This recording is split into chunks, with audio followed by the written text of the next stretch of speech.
నేనే అక్కడికి వచ్చి ఒక దాదాపు 35 ఎకరాల స్థలాన్ని చెరువులో నుంచి ఇప్పించి దాన్ని డెవలప్ చేసే ప్రయత్నం చేసినామని చెప్పా ఈ దేవుని పేరు చెప్పి అడిగే వాళ్ళు ఒక్క రూపాయి కూడా నిన్న బండి సంజయ్ అడగలేదు, నరేంద్ర మోడీ ఇయ్యలేదు. నేను ఒక్కటే మాట మీకు మనవి చేస్తా ఉన్నా, ఇది చేనేత కార్మికులు ఎక్కువగా నివసించేటువంటి పట్టణం. గతంలో ఇక్కడ చాలా ఆత్మహత్యలు జరిగినాయి. నేనే కళ్ళ నీళ్ళు పెట్టుకున్నాను. నేను చాలా బాధపడ్డాను. బీఆర్ఎస్ గవర్నమెంట్ వచ్చిన తర్వాత అనేక స్కీములు తెచ్చి అనేక రకాల స్కీములు తెచ్చి బతుకమ్మ చీరలు కావచ్చు, విద్యార్థుల డ్రెస్సులు కావచ్చు, క్రిస్మస్కు రంజాన్కి ఇచ్చేటువంటి కానుకలు కావచ్చు, ఇక్కడ కార్మికులకు ఉపాధి కల్పించినాం. ఇక్కడ 370 కోట్ల రూపాయల బకాయిలు రావాల్సి ఉన్నాయి. దాన్ని ఈమని అడిగితే మీకెందుకు, మీరు నిరోధులు అమ్ముకోండి, పాపడాలు అమ్ముకోండి అంటే నాకు కోపం వచ్చి నేను ఒక మాట అన్నా. ఏమంత అధ్వానం కనబడుతున్నామనంటే నా మీద ఆగవా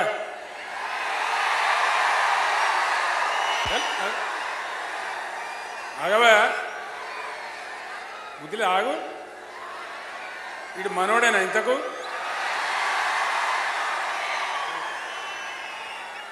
ఒక మాట నేను కోపానికి వచ్చి మాట్లాడితే నా మీద 48 గంటల నిషేధం పెట్టినారు.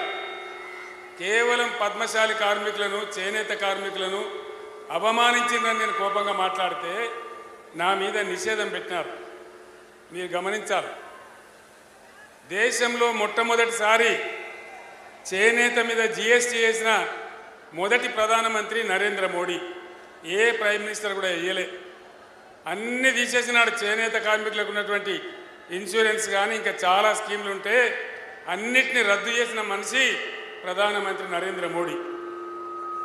బాబు సౌండ్ తక్కువ చేయి. అన్నీ కూడా రద్దు చేసినాడు. ఒక్కటి కూడా లేకుండా రద్దు చేయడం జరిగింది. చేనేత కార్మికులంటే లెక్కనే లేదు. అసలు భారతీయ జనతా పార్టీకి వాళ్ళ ఎజెండా లోపల పేదలు ఉండరు, కార్మికులు ఉండరు, రైతులు ఉండరు, ఆటో రిక్షా కార్మికులు ఉండరు, ఎవ్వరు కూడా ఉండరు. పేదవాళ్ళ ఎజెండా ఉండనే ఉండదు. ఇక్కడ ఉండేదల్లా పెద్ద పెద్ద గద్దల ఎజెండా ఉంటుంది. పెద్ద పెద్ద అంబానీ, అదానీ, లక్షల కోట్ల శ్రీమంతులు వాళ్లకు కార్పొరేట్ ట్యాక్సులు రద్దు చేస్తారు తప్ప పేదవాళ్ళకు మాత్రం చేసే పద్ధతి గత 10 ఏళ్ల నుంచి మనం చూడలే.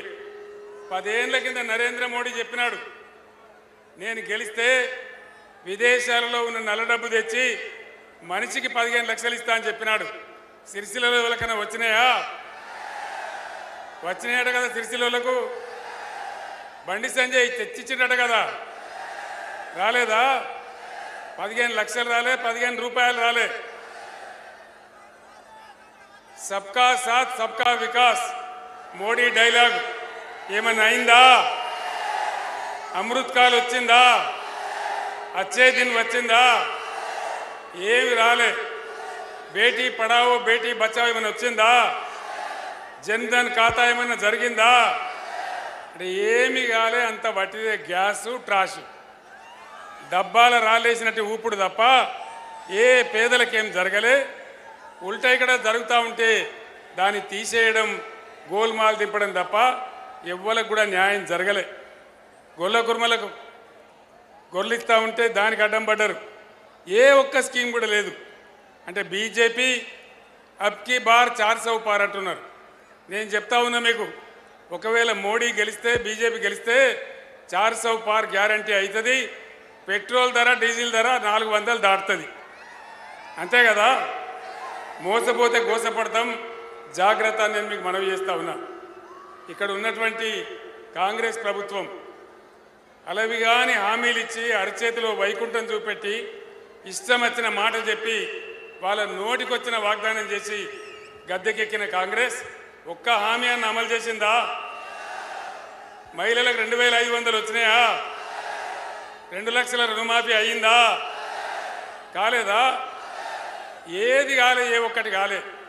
ఒకటే ఒక ఉచిత బస్సు పెట్టినారు. దాంతో బస్సులలో ఆడవాళ్ళు సర్కస్ చేసినట్టు తన్నుకుంటా ఉన్నారు.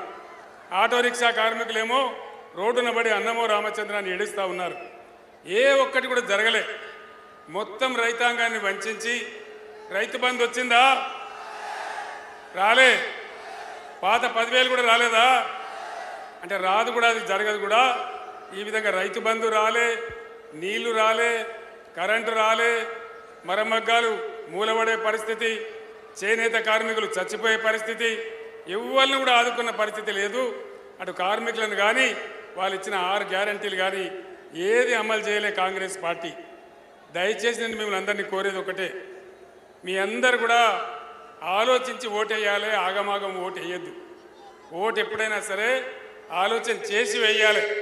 ముఖ్యంగా యువకులు, విద్యార్థులు, చదువుకున్న వాళ్ళు, ఇక్కడ మంచి రచయితలు ఉన్నారు. సిరిసిల్లలో పెద్దేంటి అశోక్ కుమార్ లాంటి రచయిత ఉన్నాడు. ఇక్కడ మేధావులు ఉన్నారు, తెలివి కల వాళ్ళు ఉన్నారు.